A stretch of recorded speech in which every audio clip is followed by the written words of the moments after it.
Welcome back, everyone. Today we're taking a deep dive into something that's been making a lot of headlines lately: um, artificial intelligence and what it means for the future of work. Very hot topic right now. It really is. And to help us unpack all of this, we've got excerpts from two pretty different reports.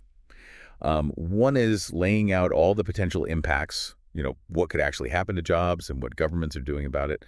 Okay. And then the other one, well, it's kind of pushing back a bit on all the doom and gloom, Huh? kind of questioning if maybe, just maybe, we're all freaking out a little too much about the robots taking over. It's interesting, isn't it? Because this whole AI thing, it's not just changing how, factories work anymore. It's reshaping white-collar jobs, too. Like Exactly. everything, healthcare, finance, you name it. Yeah, one of the reports even throws out this crazy statistic from Goldman Sachs saying AI could replace something like 300 million jobs globally. Wow, that's a lot. Yeah. It's a huge number, right? But then you've got McKinsey coming in with a much more optimistic outlook, I guess you could say. So how do we make sense of these, wildly different predictions? What are we supposed to believe? Yeah, I mean, those numbers, they can definitely be a bit jarring. But the thing is, and this is where it gets fascinating, I think, is that a lot of it hinges on how we're actually defining job displacement. Right. Because AI will automate tasks for sure, no doubt about that. But it can also change how jobs are done, change the tasks within a job and even create entirely new jobs that we haven't even thought of yet. So it's less about robots literally stealing our jobs and more about, I don't know, jobs just constantly changing and evolving because of what AI can do. Yeah, that's a good way to put it. Think about healthcare for a second. AI can, analyze medical images now and predict patient outcomes with incredible accuracy. In some cases, even better than human doctors. But that doesn't necessarily mean, poof, all the radiologists are suddenly out of a job, but their role, it's going to change big time. Right. It's like everything's in flux, but not necessarily gone. And I guess that brings up a question for, our listeners, right? What are some of those tasks you do at work every day that maybe could be done by AI in the future? Because that's the shift we need to be thinking about, right? How is our work going to actually change, not just disappear? Exactly. And this isn't just about those, stereotypical blue-collar jobs being replaced, right? Yeah. The ones we always hear about. One of the reports actually highlights some pretty surprising white-collar professions that are, right there on the potential chopping block. Data entry clerks, for sure. Yeah. But then they mentioned administrative assistants, accountants, even people like content writers. Yeah, and it's true. AI is getting scary good at processing information and spitting out text that sounds pretty human. Take legal research, for instance. AI can now go through, literally sift through mountains of case law in a fraction of the time it would take a human lawyer, highlighting all the, relevant precedents and potential arguments. It's pretty wild. Wow. So does that mean lawyers are, toast? Well, not necessarily obsolete, but it does mean they can spend way more of their time on things like strategy, and client interaction, and leave all that kind of grunt work to the AI. Interesting. So, okay, if some jobs are going to change because of AI, maybe even a lot, which ones are most likely to be, fully automated? And which ones, I guess, are more likely to just be augmented or changed by AI? Well, I think generally speaking, jobs that rely a lot on doing the same things over and over, routine tasks, Yeah. or a lot of number crunching, data analysis, that sort of thing, jobs where you can kind of predict the patterns, those are the ones that are probably the most vulnerable. Okay, so things like data entry for sure. Telemarketing, maybe. Yeah, definitely. And even some types of financial analysis, where it's a lot of looking for trends in the data. But I imagine there will always be jobs that just, require human touch, right? Jobs where you just can't replace a person, no matter how good the AI gets. That's a great point. And you're absolutely right. Think about roles that require really complex decision making, where there's a lot of nuance. Or things like emotional intelligence, creative problem-solving things AI just isn't good at yet. So, I don't know, surgeons, judges, therapists, even CEOs. Exactly. Those kinds of roles. And AI can definitely assist in these jobs, providing data and insights and recommendations and stuff. But the core of the work, that human element, I think that's going to remain essential for a long time. That's reassuring, at least for some of us. Yeah. But okay, let's say your job is on the line, right? You're in one of those fields that's really vulnerable to automation. What are governments doing to help people, navigate this potential wave of AI-driven unemployment? Well, the good news, I guess, is that governments are taking action. It's not like they're just ignoring the problem. Like, for instance, President Biden's executive order on AI safety and security. Right. That's a big one. It basically directs all the government agencies to really assess the risks and opportunities of AI and then, come up with guidelines for how it should be developed and used responsibly. Makes sense. So like guardrails for the AI revolution. Exactly. And then there's also a lot of talk about adapting existing programs like the TAA program, the Trade Adjustment Assistance Program, to help workers who might lose their jobs because of AI. Yeah, I was going to ask about that. Can you explain how that might work? Because the TAA program, as I understand it, it's always been focused on helping people who lose their jobs because of, stuff being made overseas. Right, competition from foreign countries. Hmm. So yeah, the idea is to kind of update it so it also covers those who lose their jobs because of AI. And that could mean things like providing financial support, job training, even relocation assistance, anything to help these workers transition to new careers. That makes sense in theory. Well, one of the reports mentioned that these traditional retraining programs haven't always been super successful. Like just retraining people for any job isn't enough. So how would this retraining look different in a world where AI is changing everything so fast? Yeah, you're right. Just pushing people into whatever job openings exist isn't going to cut it. Yeah. The key is to make sure these programs are aligned with the skills that are actually in demand, right? The skills that AI can't do. Like, for example, there's a growing need for people who can kind of bridge the gap between, the tech world and the business world. People who can speak both languages. Exactly. People who can translate all that technical jargon into plain English and help companies actually implement AI solutions effectively. So programs that focus on those kinds of like hybrid skills where you understand both the tech and the business side, I think those are the ones that are more likely to lead to successful career transitions. So it's not just about learning to code, it's about learning how to use AI as a tool in all sorts of different fields. That's it. That's a really good point. And it's interesting, too, because it's not just the federal government that's getting involved. States are starting to take action as well. The report mentioned Illinois, for example, has passed a law regulating the use of AI in, like, video interviews for jobs. Really? Yeah.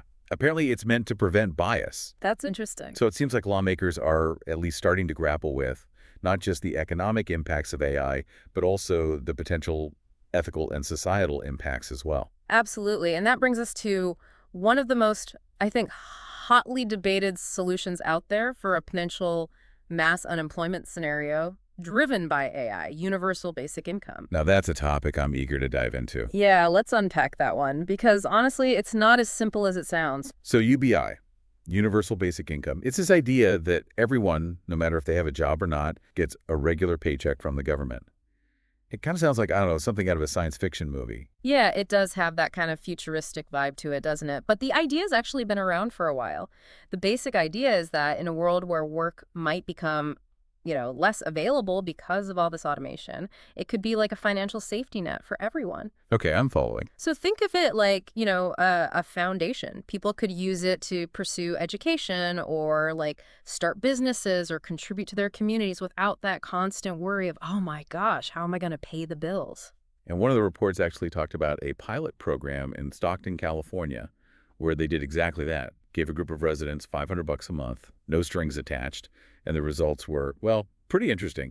People weren't just, sitting around doing nothing. They were actually using that money to, like, stabilize their lives, pay down debt, even start those small businesses we were just talking about. It's really interesting, right? Because it really challenges this assumption that if you just give people money, they'll become lazy and unproductive.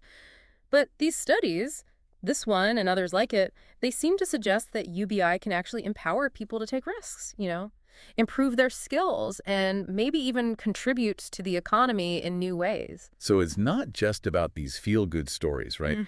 There are actual economic arguments, both for and against UBI. Oh, absolutely. I mean, on the pro-UBI side, one of the big arguments is that it could make our current welfare system way more efficient.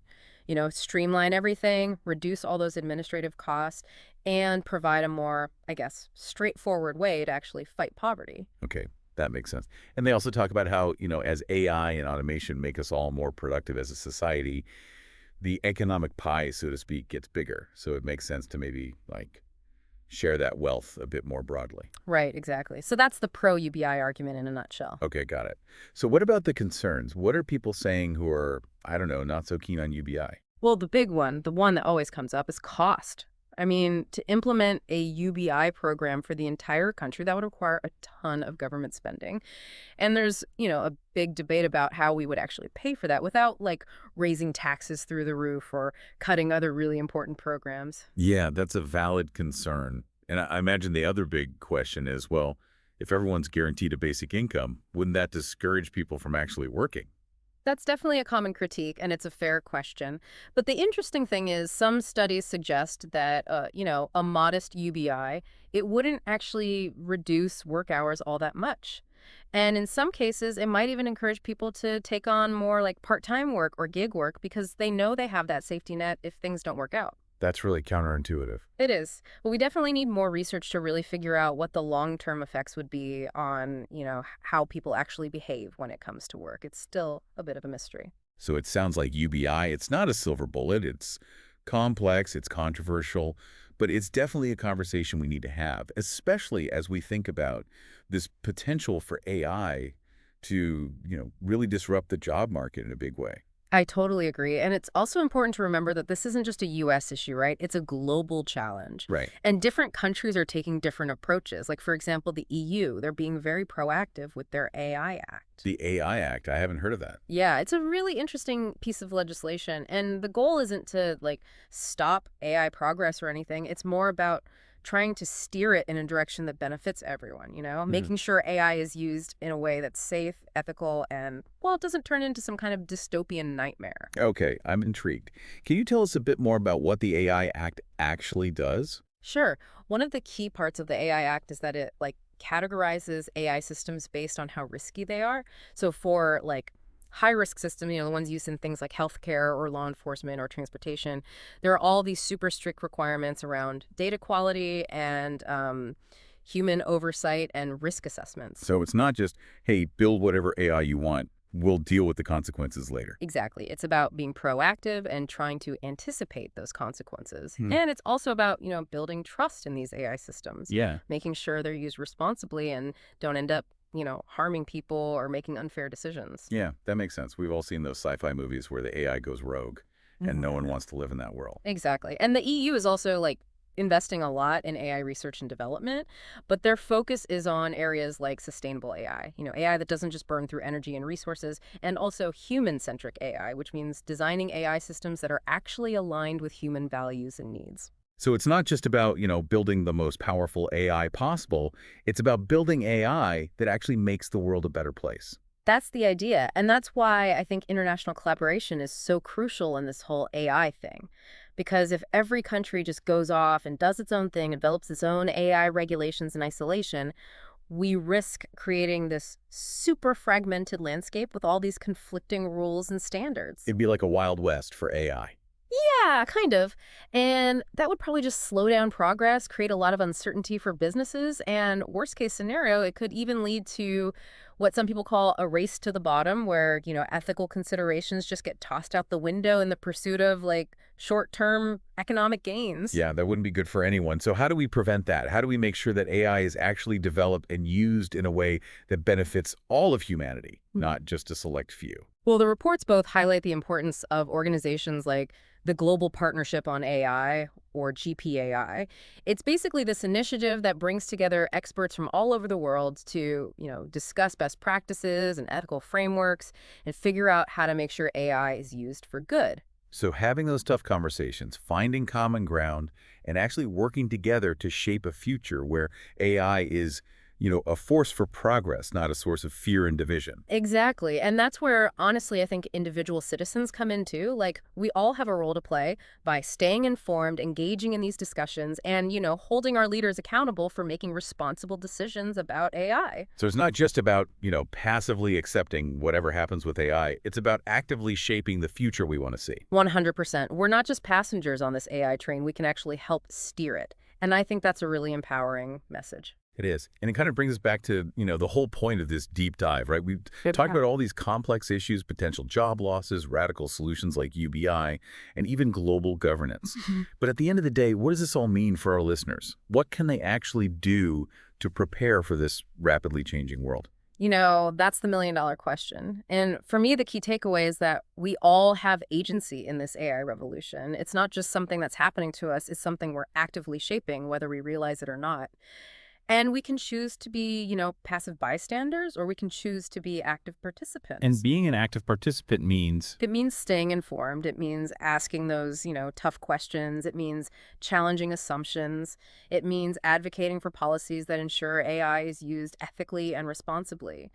And it means being willing to adapt and evolve, to learn new skills, and to honestly just embrace the uncertainties that come with any kind of future, especially one that's being shaped by something as powerful as AI. so it's not just about fearing the unknown. It's about, like you said, embracing the possibilities and taking action to shape the future we want to see. Exactly. The future of work in the age of AI. It's not set in stone. It's a future that we're creating, all of us, together. That's a powerful thought. And on that note, let's shift gears a bit and talk about some specific practical steps our listeners can take to, navigate this uncharted territory.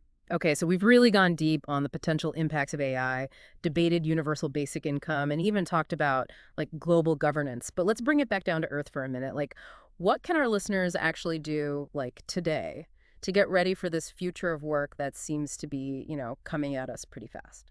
Yeah, for sure. I think one of the biggest anxieties people have is this idea of, will a robot steal my job? Mhm. And while it's impossible to predict the future with like 100% certainty, the reports do give us some hints about what skills are going to be most valuable in a world where AI is doing more and more. So instead of freaking out about becoming obsolete, maybe we should focus on becoming indispensable. Exactly. AI is amazing at tasks that are, kind of repetitive and data driven and predictable. But what it really struggles with are those things that make us human, right? Like critical thinking, creative problem solving, emotional intelligence, and even just like really good communication skills. Those are the things that are going to make you stand out in the future job market. So double down on being human, basically. I like that. Yeah. But let's get a little more specific. If you're someone who's in a field that's, probably going to be impacted a lot by AI, what are some things you could do to, I don't know, get ahead of the curve? Well, instead of seeing AI as a threat, try to think about how you can use it as a tool to make yourself better at what you do. Like, let's say you're a financial analyst. Instead of being scared that AI is going to replace you, learn how to use those AI-powered tools to analyze data more efficiently. That way, you can free up more of your time to focus on, the stuff that AI isn't good at, like making strategic decisions and building relationships with clients. So it's not just about learning to code, it's about learning how to integrate AI into your existing skill set. Make yourself more valuable that way. Exactly. And don't forget about the importance of always learning new things. The world of technology is changing so quickly. So be prepared to adapt and pick up new skills throughout your entire career. It's not like you learn one thing and you're set for life anymore. That's for sure. Any other advice for our listeners as they try to navigate this whole, AI-powered future? Honestly, don't try to figure it all out on your own. Connect with other people in your field, go to industry events, join those online communities. Talking to other people, sharing knowledge, and even just like venting your anxieties, it can all help you stay informed and, stay sane in the middle of all this change. And you never know, you might even find some cool new opportunities or like meet someone who wants to collaborate on a project. Yeah, collaboration is huge, especially when things are so uncertain. Well, I feel like we've really covered a lot of ground today. We talked about jobs disappearing, we debated UBI, we even got into global governance. And it's clear that AI is like really shaking things up when it comes to the world of work. Yeah, no doubt. It's a huge shift. But I really want to emphasize that the future isn't like written in stone. AI has potential to be both good and bad, It all depends on how we use it. And if we're aware of the potential impacts and we're proactive and we're engaged, well, then we have a much better chance of shaping a future where AI actually makes our lives better, not worse. I love that. A message of hope and action. So to our listeners, keep digging into this topic, keep asking those tough questions, and don't be afraid of the unknown. The future of work is what we make it. And until next time, keep diving.